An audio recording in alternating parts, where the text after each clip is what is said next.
So we finished 12 and now we have to do 13. Text 13. Gneyam yattat pravakshyami yajñatva mritam ashnuti anadimat param brahma nasattan nasat uchyate. I shall now explain the noble, knowing which you will taste the eternal. This is beginningless, and it is subordinate to me. It is called Brahman, the spirit, and it lies beyond the cause and effect of this material world. Purport.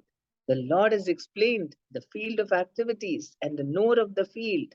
He has also explained the process of knowing the knower of the field of activities. Now he is explaining the knowable, both the soul and the supersoul, respectively. By knowledge of the knower, both the soul and the supersoul, one can relish the nectar of life. As explained in the second chapter, the living entity is eternal. This is also confirmed here. There is no specific date at which the Jiva was born, nor can anyone trace out the history of Jivatma's manifestation from the Supreme Lord. Therefore, it's beginningless. The Vedic literature confirms this. Najayate mriyate va vipaschit. The knower of the body is never born and never dies, and is full of knowledge.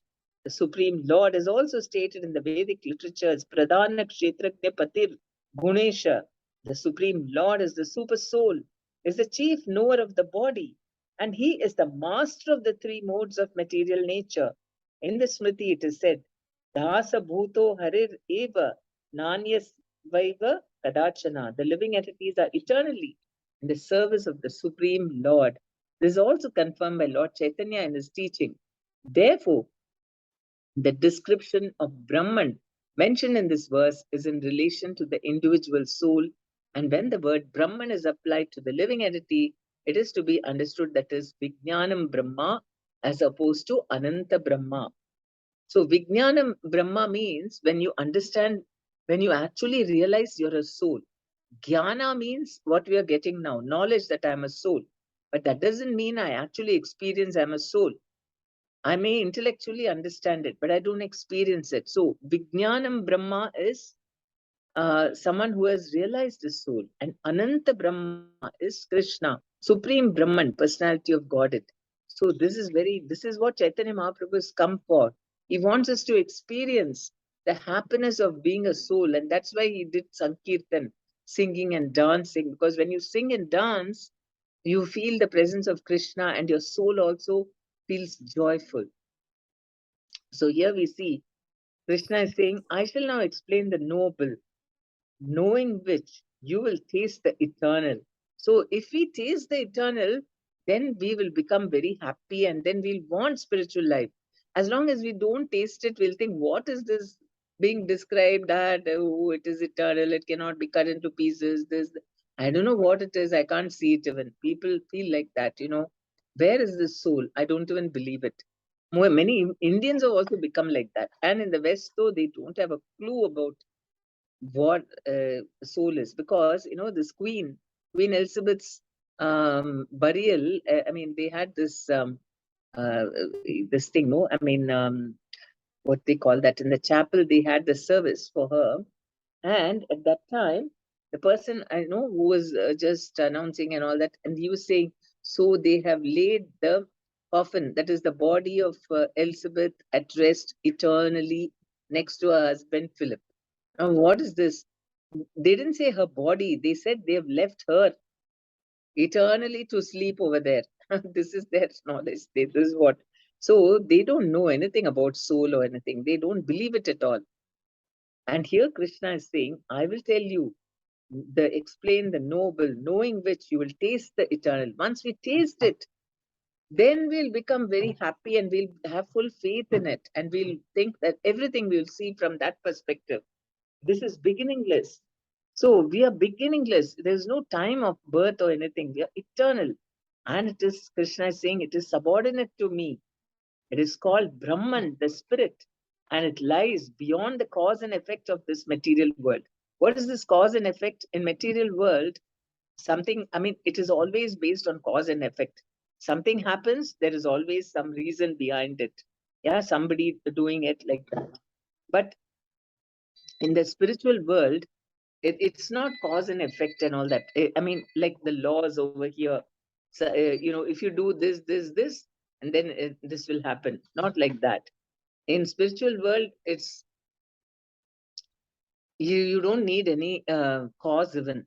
It can just manifest just like that, simply because you desired it. I mean, because Krishna desires it, and we are dependent on Krishna's mercy. So he is the cause of all causes. There is no other cause. The only cause in the spiritual world is Krishna. And here we also see material causes and results in illusion. We think and we believe that these are the causes. I worked hard, so I got money. Cause and effect. But the real cause is actually Krishna. He decided, okay, you have money, you got it. But then we think that there is one cause and effect in the material world. So beyond the cause and effect of this material world is the spirit. No. There is no specific date at which the Jiva was born.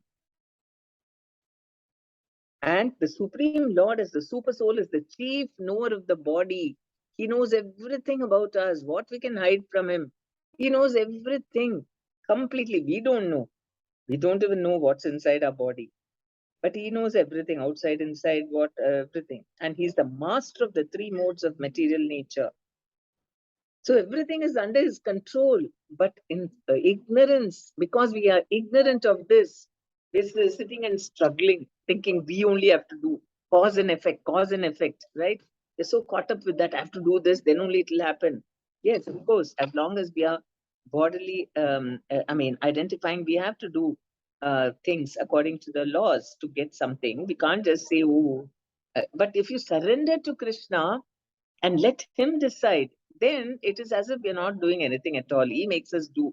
Okay, till then I'm just thinking of Krishna. Whatever he wants me to do, I'll do. So you're free, completely free. No need of any, anxiety. Oh, otherwise, when we think we are the doers, we're always anxious. Oh, I'm so limited and I don't know whether it is correct or wrong. And we're so anxious. Will I do properly? So many anxieties. But once you leave it to Krishna, then you're just waiting, okay, whatever Krishna says, I will do. Then no anxiety for us because everything will be fine. Whatever Krishna says will be perfect. So that is the thing we have to learn, the relationship between the soul and the super soul. If we know that, we are liberated. And that is why he's saying, I shall now explain the noble, knowing which you will taste the eternal. Then you'll know, oh my God, I've got a relationship with the Parabrahman. This is also confirmed Lord Chaitanya in his teachings. That is what the Hare Krishna mantra is all about, relationship between us and Krishna. Hare Krishna, the whole mantra means, oh, engage me in your service. So that's a relationship. This also therefore, the description of Brahman mentioned in this verse is in relation to the individual soul. And when the word Brahman is applied to the living entity, it is to be understood that he is Vijnanam Brahma as opposed to Ananta Brahma. So we are limited. We are the ones who realize that we are soul, and Ananta Brahma is super soul, supreme Brahman, personality of Godhead. Sarvata Panipadam, understanding the super soul is all pervading. So now we'll see that aspect, how the super soul is not only inside our heart, but is everywhere. Everywhere. Or is Sarvataha Panipadam Tat Sarvatokshi Shiromukam Sarvata Shrutimaloke Sarvam Avritya Tishtati. Everywhere are his hands and legs, his eyes and faces, and he hears everything. In this way, the super soul exists. As the sun exists, diffusing its unlimited rays, so does the super soul or supreme personality of Godhead. He exists in his all-pervading form, and in him exist all the individual living entities, beginning from the first great teacher Brahma down to the small ants. There are unlimited heads, legs, hands, and eyes, unlimited living entities, all are existing in and on the super soul. Therefore, the super soul is all pervading. Everything is existing in him. So that is why he is everywhere. The individual soul, however, cannot say that he has his hands, legs, and eyes everywhere. That is not possible. If he thinks that although under ignorance he is not conscious that his hands and legs are diffused all over, but when he attains to proper knowledge, he will come to that stage. His thinking is contradictory. This means that the individual soul, having become conditioned by material nature, is not supreme. The supreme is different from the individual soul. The Supreme Lord can extend his hand without limit. The individual soul cannot. In Bhagavad Gita, the Lord says that if anyone offers him a flower or a fruit or a little water, he accepts. If the Lord is a far distance away, how can he accept things? This is the omnipotence of the Lord. Even though he is situated in his own abode, far, far away from the earth, he can extend his hand to accept what anyone offers. That is his potency. In the Brahma Samhita, it is stated, Goloka eva nivasati. Although he is always engaged in pastimes in his transcendental planet, he is all pervading. The individual soul cannot claim that he is all pervading. Therefore, this verse describes the supreme soul, the personality of Godhead, not the individual soul. See, because the Mayavadis now they want to believe that they are supreme. I am Narayana. So what they are saying is, I am also like that. This also actually see it is describing the soul. They're saying everywhere are his hands and legs, his eyes and faces, and he hears everything in this way. The super soul exists, but they say that I'm only the super soul. And why you're such a mad, why you're so horrible now? You're old and you're diseased and all these things. How come? Then he's saying, no, no, now I'm in condition, this is my Leela. I'm in Maya now. And as soon as I get liberated, I'll become God. And that is ridiculous. If you're God, then how you can be under Maya? So that is what. This is just because they want to feel like that, so much desire to be God. So that's why they feel like that. Otherwise, it's ridiculous. We don't know anything. Even in our body only, we don't know what's happening inside. And how we can claim to know, be everywhere. सर्वेन्द्रिय गुणाभासम सर्वेन्द्रिय विवर्जितम असक्तम सर्वभृच्चैव निर्गुणम गुणभोक्तृ च. The super soul is the original source of all senses. Yet he is without senses. He is unattached.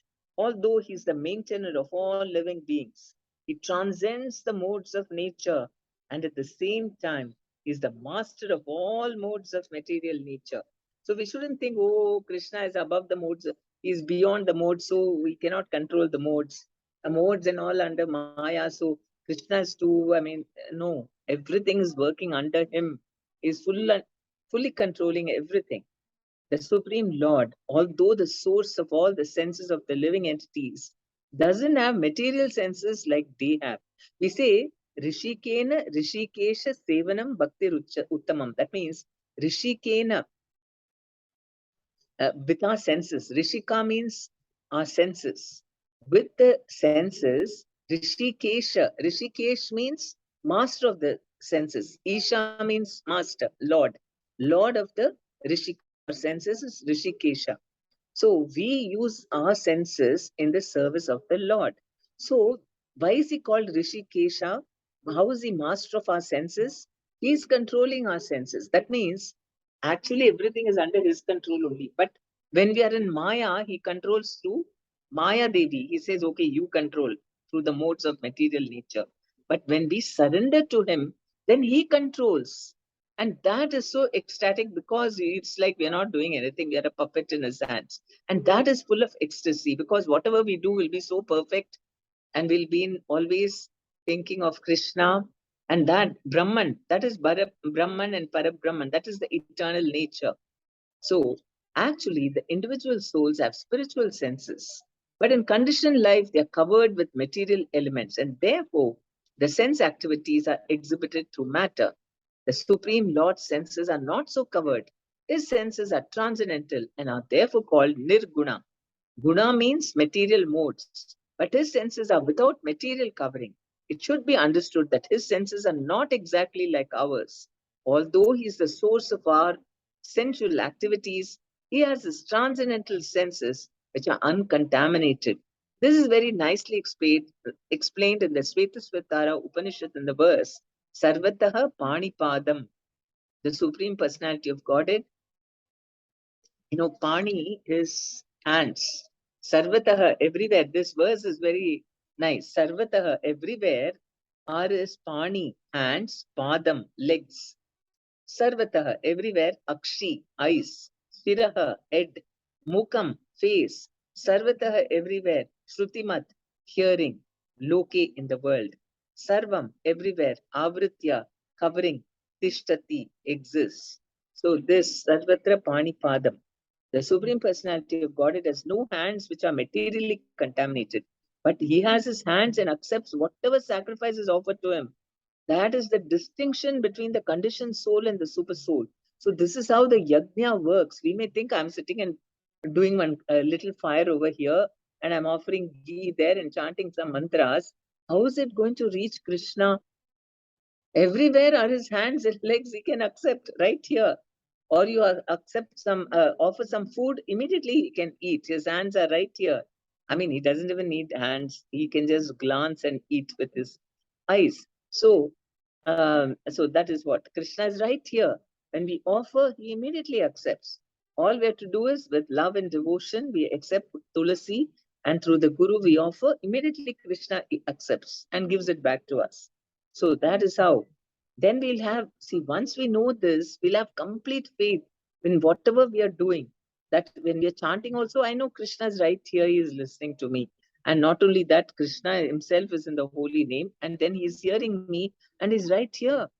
And whatever I'm doing, he's watching and he's accepting if I do with love. Even our work, Krishna is accepting. He can see our heart and he can, he knows everything what's happening within us. Even our consciousness, every thought, word, deed, everything he knows. So if we are working for his pleasure, he's so happy. That's what, he's right here, even though he's far away. He has no material eyes, but he has eyes. Otherwise, how could he see? He sees everything, past, present, future. He lives within the heart of the living being. And he knows what we have done in the past, what we are doing now, what is awaiting us in the future. This is also confirmed in the Bhagavad Gita. He knows everything, but no one knows him. That's the sad part. He knows everything, but we can't see him. We don't know him. It is said that the Supreme Lord has no legs like us, but he can travel throughout space because he has spiritual legs. In other words, the Lord is not impersonal. He has his eyes, legs, hands, and everything else. And because we are part and parcel of the Supreme Lord, we also have these things.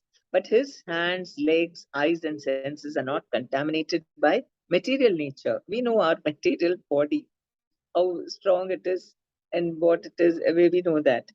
But he is God's spiritual form. And so he is everywhere. So, we can really become very personal. We can pray to him and we can have confidence that he understands everything and he can hear all our prayers. He's watching us all the time. So why we are disturbed? Only when we are disturbed because we forget that actually he's right here. He's only controlling everything and he understands everything about us. Not that, oh, Krishna will not understand all my complicated problems. No, Krishna knows very well and he knows the solution also. And we just don't go to him. Free consultancy available, but we don't avail of that, right? We're ready to pay lots of money and go to a psychologist and listen to his nonsense advice, but we're not ready to listen to Krishna. He says, I'm here. I know everything about you. And you just have to take shelter of me. And then somehow he will get it. Either he will directly tell or through Guru or through devotees or he will, whoever it be, Krishna will arrange. Bhagavad Gita also confirms that when the Lord appears, he appears as he is by his internal potency. He is not contaminated by the material energy because he's the Lord of the material energy. In the Vedic literature, we find that his whole embodiment is spiritual. He has his eternal form called Sachidananda Vigraha, is full of opulence, he is the proprietor of all wealth and owner of all energy. He is the most intelligent and is full of knowledge. These are some of the symptoms of the Supreme Personality of Godhead.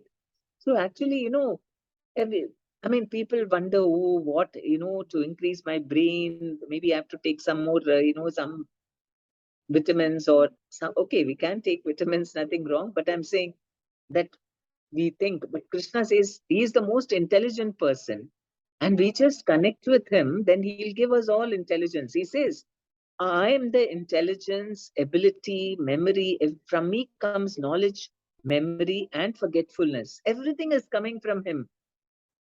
We have to just accept that he's the boss and I'm the das. That's all. If we are ready to accept that, then that means we have to become humble, because all of us are born here thinking I'm great. I'm like God only. I want to control, I want to enjoy, I will decide everything, and I want everyone to do things the way I want. So all these things, it's asuric. Actually, we're competing with Krishna. We have to come to terms with it and say, no, Krishna, you are the boss. I am the das. Yes, that's all. No problem after that. In the Vedic literature, we find that his whole embodiment is spiritual. He's full of all opulence. He is the proprietor of all wealth and the owner of all energy. He is the most intelligent and is full of knowledge. These are some of the symptoms of the Supreme Personality of Godhead. He is maintainer of all living entities and the witness of all activity. See, we are putting CCTV to see what is happening, but the witness, super soul, can see everything inside out, what is happening, and he can tell also, hey, this is a thief, don't, Krishna can also reveal, or if he wants. So everything he knows. He's as far as we can understand from Vedic literature, the Supreme Lord is always transcendental. Although we do not see his head, face, hands, or legs, he has them. And when we are elevated to the transcendental situation, then we can see the Lord's form. Imagine by chanting Hare Krishna, one day you will see, oh Krishna, you've come, and you will be so happy. Due to materially contaminated senses, we cannot see his form. Therefore, the impersonalists who are still materially affected cannot understand the personality of Godhead. Hare Krishna, Mataji.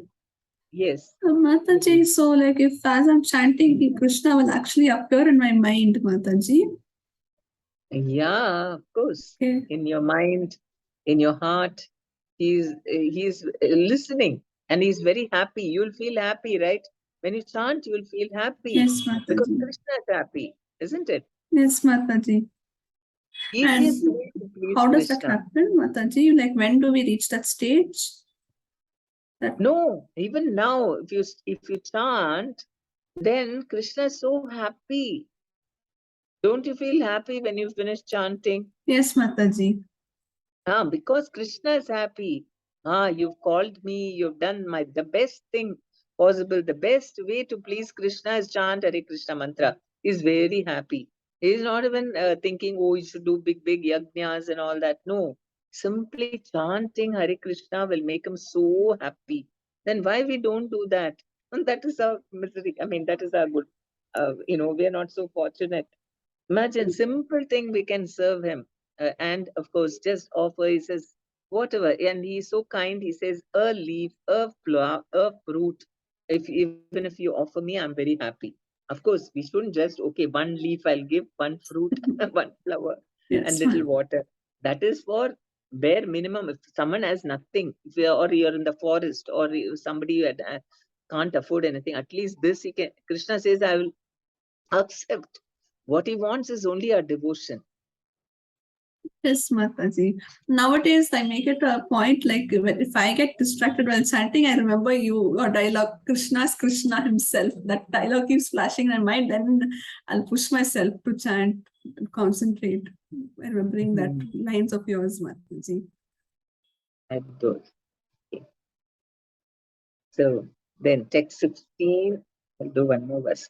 Bahir antascha bhutanam acharam charam evacha sukshmatva tad avigneyam durastam chantike chatat. The supreme truth. So although far away is Lord exists inside and outside of all living beings, moving and unmoving. This is what we're going to do now. The Supreme Truth exists both internally and externally, in the moving and non-moving. So in the tree also he is there. Just because tree is not moving doesn't mean Krishna is not there. Krishna is there inside the tree also. He is beyond the power of the material senses to see or to know. Although far, far away, he is also near to all. In the Vedic literature, we understand that Narayana, the Supreme Person, is residing both outside and inside of every living entity. He is present both in the spiritual and material world. Although he is far, far away, still is near to us. These are the statements of the Vedic literature. Actually, you cannot be close to anyone like this. Say you may like someone very much and you wish all the time I can be with this person, but you can't, because you have you're inside your body, you have your bodily needs, you have your activities, and the other person has. But with Krishna is the only person who's always with us. Wherever we go, he will never leave us. So that is why that relationship is the most important.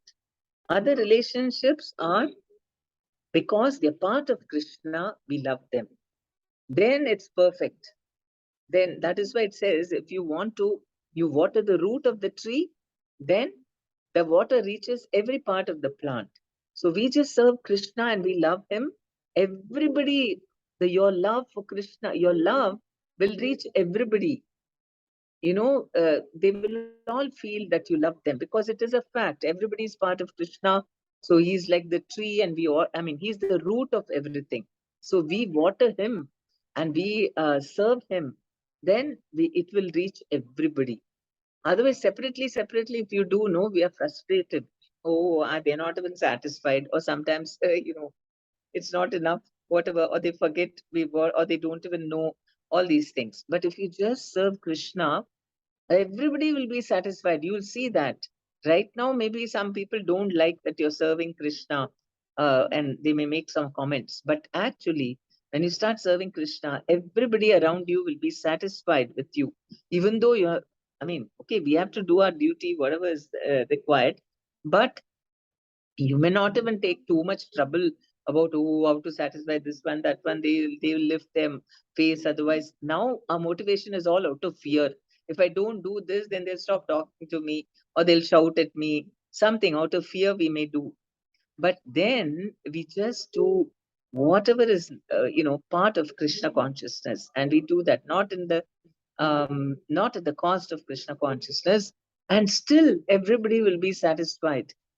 So because everybody is part of Krishna, um, so we cannot see or understand with these material senses. Therefore, in the Vedic language, it is said, to understand him, our material mind and senses cannot act. But one who has purified his mind and senses by practicing Krishna consciousness and devotional service can see him constantly. Prabhupada was, he said, I'm seeing Krishna all the time. And many times Krishna came and he saw, revealed his form, and Prabhupada was just crying profusely, just seeing him. And devotees have seen that. They couldn't see Krishna, but Prabhupada was seeing Krishna. And devotees have even seen him talk to Krishna. And Prabhupada himself has said, oh, I saw Krishna, he had come, or Gaur Nitai came, or Narada Muni came, all these things, Devatas. So we can see also. Even Chaitanya Mahaprabhu was come in front of him, Mataji. Yeah, he saw Gaur Nitai so many times in the Rath Yatra and all that. Prabhupada. Wow, it's so good. Nice, Mataji. Hari Bol.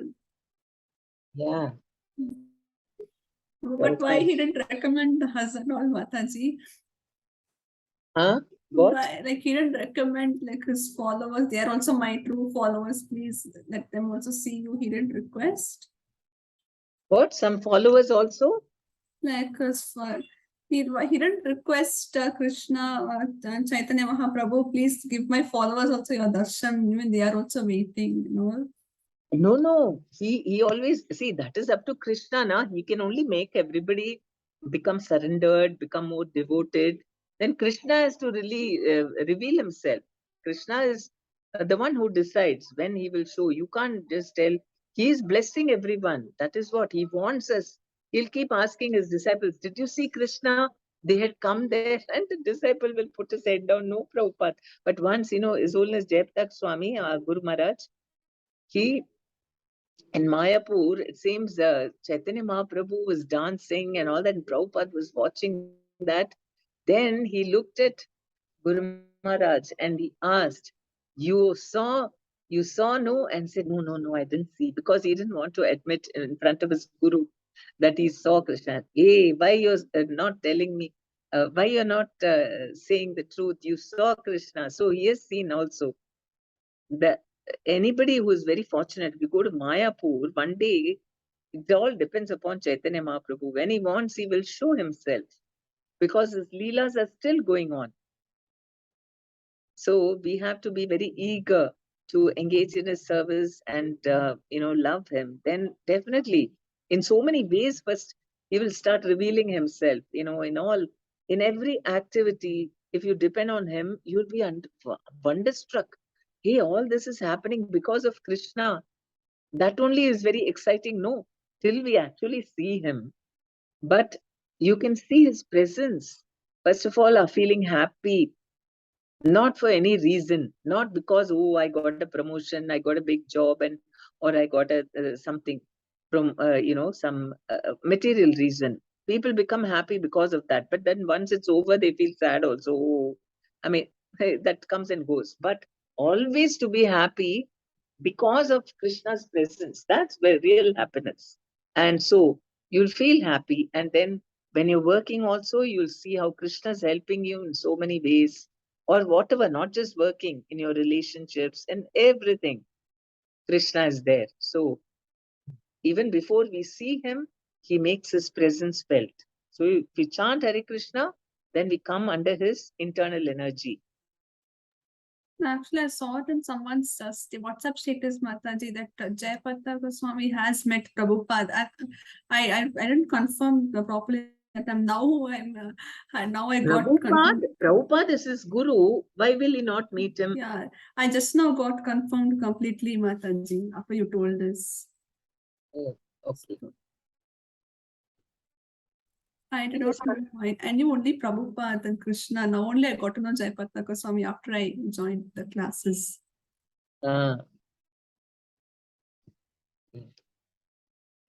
It is confirmed in Brahma Samhita that the devotee who has developed love for Supreme God can see him always without cessation. And it is confirmed in Bhagavad Gita 11.54 that he can be seen and understood only by devotional service. Bhaktya Svananya Sakya. So Ananyan, constant, then we can understand him. Okay, shall we do? This is a short one. And then text 17.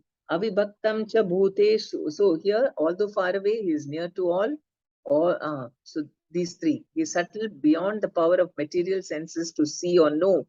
Right? He is beyond the senses, material senses. Lord exists inside and outside of all living beings, moving and unmoving. So he's inside of us, Bahir Narsimho, outside, Bahir Narsimho outside, Hridaye Narsimho is also inside. So he's moving and unmoving. He's subtle and beyond the power of material senses to see or know. That's why the atheistic people say, show me God. Where you're saying God is there? He is there. But we cannot see because our eyes are now, Prabhupada said, you have a cataract. That's why you can't see, and you have to remove that cataract, that disease which is covering us. Although far away, he is also near to all. Although divided among all beings, he is situated as one. Example of sun, right? Sun is in one place, and still everywhere are his light spread everywhere. Like that, Krishna is in one place in the Goloka Vrindavana, and he's also expanded himself as Paramatma in everybody's hearts, and everybody is situated in him. So like that, like the sun. Here, okay, just last one will say, although the super soul appears to be divided, he is never divided. He is situated as one. Although he is the maintainer of every living entity, It is to be understood that he devours and develops all. The Lord is situated in everyone's heart as the super soul. Does that mean that he has become divided? No, actually he is one. The example is given of the sun. The sun at the meridian is situated in his place. But if one goes for 5,000 miles in all directions and asks, where is the sun? Everyone will say that it's shining on his head. In the Vedic literature, this example is given to show that although he is undivided, he is situated as if divided. Also, it is said in the Vedic literature that one Vishnu is present everywhere by his omnipotence, just as the sun appears in many places to many persons. And the Supreme Lord, although the maintainer of every living entity, devours everything at the time of annihilation. This was confirmed in the 11th chapter when the Lord said that he has come to devour all the warriors assembled at Kurukshetra. He also mentions that in the form of time, he devours all. He is the annihilator and the killer of all. When there is creation, he develops all from their original state, and at the time of annihilation, he devours them. The Vedic hymns confirm the fact that he is the origin of all living entities and the rest of all. We go and rest in him only. And so he is the origin. After creation, everything rests in his omnipotence. And after annihilation, everything again returns to rest in him. These are the confirmations of Vedic hymns. Yatova imani bhutani jayante yena jatani jivanti yat prayanti abhi, abhi, abhisham vishanti tad brahma tad vijijnasva. Taitriya Upanishad 3.1.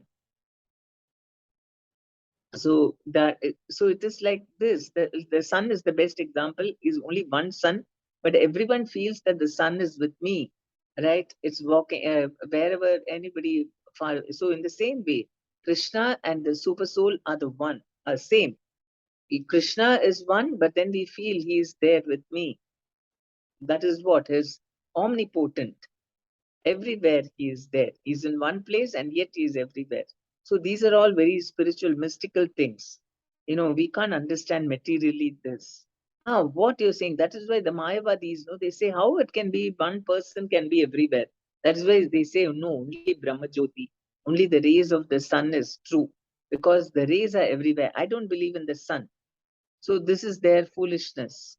They can see this example of the sun. The sun is in one place and yet he is everywhere. So why can't the Supreme Lord also be like that? So, okay. Any questions or comments? Hare Krishna Mataji. Yeah, Hare Krishna. Sri Shankaracharya, he was a Mayavadi Mataji. Yes, he only started the Mayavadi. Okay. But he wrote no Bhaja Govindam later. That is what he's Lord Shiva himself. See why he came, because Krishna told them go and confuse these people, because there's a history behind it.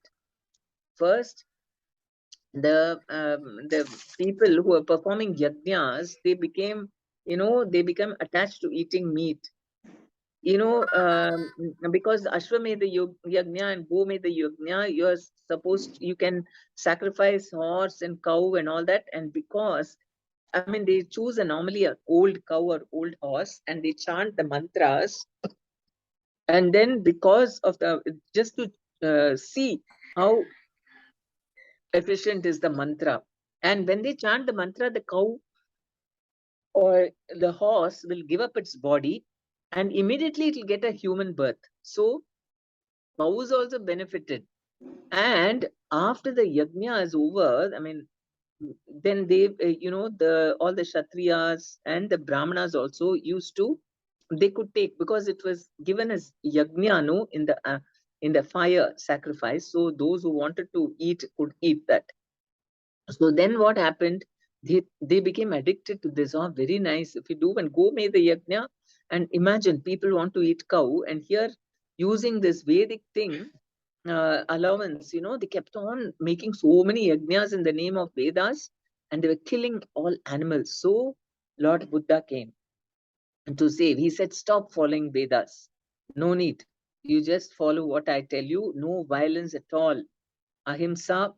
And he made them fully vegetarian, and then following just basic good principles. He didn't talk about God at all. He said there is no God.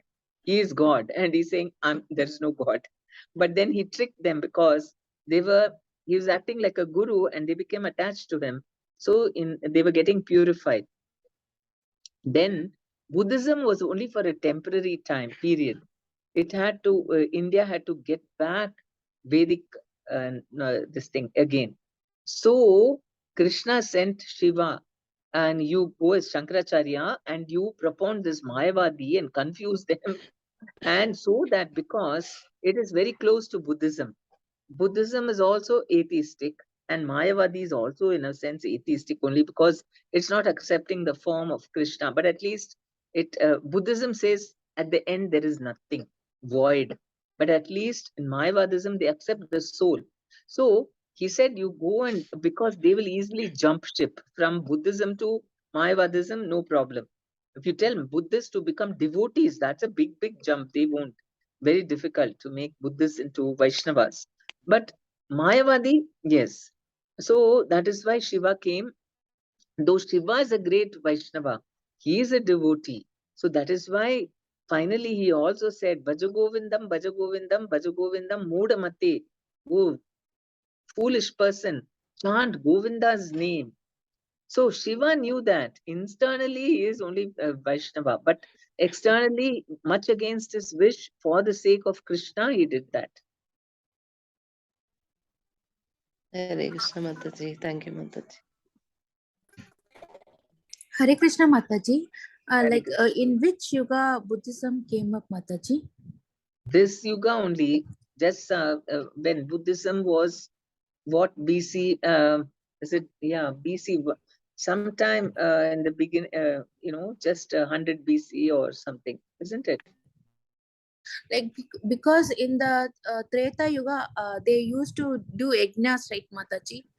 And in Dwapara Yuga, it was full of archanas. So in that gap, people started to use the yajnas to kill cows and horses. Yes, in the Kali Yuga especially, they did that. That is why Buddha came. Hare Krishna Mataji, thank you. Hare Krishna. Okay. Any other questions? Hare Krishna, Dandat Pranam Mataji. Yeah, then Please accept my humble obeisances. Mataji, I have one question. Actually, you told that attachment to a Krishna that only works because everybody has their own reason, sometime or the other time, right, Mataji? How can we attach to Krishna so intensively, Mataji? Actually, I need that guidance, Mataji. Chanting. Prabhupada said 99% of our spiritual advancement happens through chanting. 99%. Even whatever other services you can do well, it's because of your chanting. That's why we keep on insisting on chanting first. By doing that, slowly then you can do other things, deity worship, everything will teach you. See, once this Bhagavad Gita is over, we will start Bhakti Vriksha, in which it will be systematic progress. Okay, now I'm doing this. After 2 months, I will chant so many rounds. Then I will start doing this. I'll keep a small altar. Like that, we have got step by step. So everything you will learn. Mataji, actually from past 4 to 5 years, I'm doing 16 rounds, Mataji. But where I'm logging in my Bhakti life, I'm unable to understand because I think I have not that much attached for Krishna, as you said, Mataji. We are all, all of us don't have much attachment. That's why we are here. No, we have to keep on improving. So every day, don't think about perfectional stage. Oh, I can't see Krishna and feel bad. Every day, are you moving towards Krishna? Then you should feel very happy. Okay, today I'm better than yesterday, and tomorrow I'm going to be better. That is all. if you're moving, like say you sit in the train in Bangalore and you want to go to Delhi. All day, if you say, oh, when will I go to Delhi? You will go so one station after the other, you comes, oh, okay, this station finished, next station. You'll be waiting for the next station, right? Yes, Mataji, but to step forward ahead, I used to get so many excuses and I used to console myself, and I'm lag behind for that, Mataji. Why it's so happening, I am unable to understand till now. What? Unable to understand what? If I want to go further step, like offering something to do more service, to perform abhishek on ekadasis like that, uh, I couldn't able to do, Mataji. To offer, I used to I'm having excuse that everyone will eat onion and garlic in my house. If I cook in same vessels, that becomes offense. Like that, I used to get somehow excuses to my mind and heart, and I used to avoid that completely. For what that it's going to happen, like that I'm unable to get that, Mataji. Yeah, so, okay, we will, since you're like eager, we can discuss what are the things to do. Yes. Okay, everything, all the items we'll discuss. Okay, one by one. Chanting is one, then offering prasadam and deity worship and observing festivals, so many things. Ekadashis, Tulsi Puja, Guru Yes, Puja, all Mataji. these things. Okay, one by I, one we'll do. I do ekadasis by God's grace, and I do Tulsi Puja every day. But I want to offer food prasadam for Krishna, and I completely want to attach to some deity like that, Mataji. I want to develop to that stage. Yeah, you see, if you're chanting Hare Krishna, then you take shelter. You should be I mean, you have to become steady and you take shelter of the Guru. Then at least you can keep God Nitai, small, 8-inch deities, and you can start worshipping them. Then when you take initiation, you can get bigger deities. Or you wait till initiation and you can get a very nice deity. Till then, you just uh, serve photos. Yes. I used to offer only butter daily morning. That's it. Why, Fruits why and can't you butter. offer what you're cooking? Mataji, kids eats onion and garlic na, Mataji. Okay, Everyone. whatever. There is no onion and garlic in rice, in curds, in milk, in fruits, in nuts. All this you can offer. Yes, Mataji. I used to offer And you fruits know and what? nuts. Who's cooking in your house? It's me only. And then everything is in your hands. So what you do? You start using cabbage. Okay, instead of onion, you cut it finely and fry it nicely. Put a little heat in whatever you're putting onion. No, you put this, and they will all not even know. Don't tell anyone I'm going to stop onion. Then they will all protest and fight with you. But you just substitute. And really, I'm telling you, my father, he used to always argue with me, why no onion garlic, why no? So one day, I had gone there and my mother was out, she had gone out somewhere. So I was only cooking.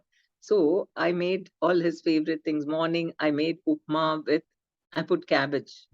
Then I made sambar, I put cabbage. Then he said, hey, when did you start eating onion? Laughed and I said, so that is how it is. Don't tell them. Just put substitute quietly. You do. Yeah, yeah. I put onion. No, because I don't know, because my father was so attached to onion, and he himself thought that because when you offer it to Krishna, the taste is so nice that they'll get fooled. They'll think, oh, this is even better than that horrible onion we eat. I mean, they won't think it's horrible, but it's really horrible.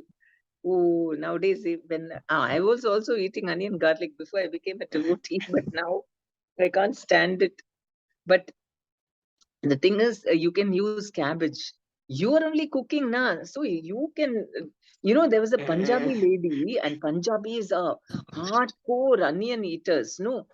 And then we told her, don't worry, just quietly do cabbage. And she did that, and her husband started eating and saying it's very nice. And she quietly managed without onion garlic. So you are in the kitchen, you can decide what to do. Yes, Hare Mataji. Krishna Mataji. Same with me actually. Even I used to, when people ask me how you are cooking without onion, they were all like amazed. Like as I said, when you know offer it to Krishna and you eat, the taste becomes very different. And everyone in our home is not eating onion or garlic nowadays. Even my father and mother, they got used to it, and they feel that the taste is more different and delicious. Ah, Very see, good. that is what everything you do quietly. That's why Prabhupada said, enter like a needle and come out like a plow. So Hari don't. bol. So quietly you just substitute onion with this thing, cabbage. They won't even know. Oh, food is so tasty nowadays because you're offering to Krishna. Put tulsi and offer, and Krishna will take. Everywhere are his hands and legs. No, you saw today. So he'll eat it. And then Mataji, we have everybody, to offer thrice per day. what? We have to offer thrice per day, or else morning is on morning. See, for photo and all that, yeah, normally you have to 3 times, yeah, offering, because however, how many times do you cook? We cook daily thrice, na Mataji. Morning, Twice. afternoon, and thrice. Morning, afternoon, night. Yeah, then you offer it. Without tulsi. taking bath at evening, is it okay? No, Evening we morning you finish have your bath. bath, na? Yes, Morning you have your Mataji. bath. Evening again So, I take bath. Now, very how good. about night? Night. Oh, Dinner time. oh, dinner. No, it's okay. Okay, You Mataji. twice bathing is fine. Okay. Is it fine to offer for photo also, right, Mataji? Huh? What? Fine to offer to photo also, right, Mataji? Of Radha course. Krishna's photo also, right, Mataji? Yeah, but keep Guru's photo also. Yes, Right now, Mataji. I mean, if you have aspiring from any guru, otherwise at least keep Prabhupada's photo, and through Yes, Guru, you just offer it to him and he will give it to Krishna. And Tulsi you put, definitely Krishna will accept, and you just chant the mantras. Yes, Mataji. Yes, Mataji. Kindly bless and pray for me, Mataji, for my spiritual advancement. Yeah, definitely. Same Yeah. for me also, Mataji. Thank you so much, Mataji. Thank you Hari so much. Bol.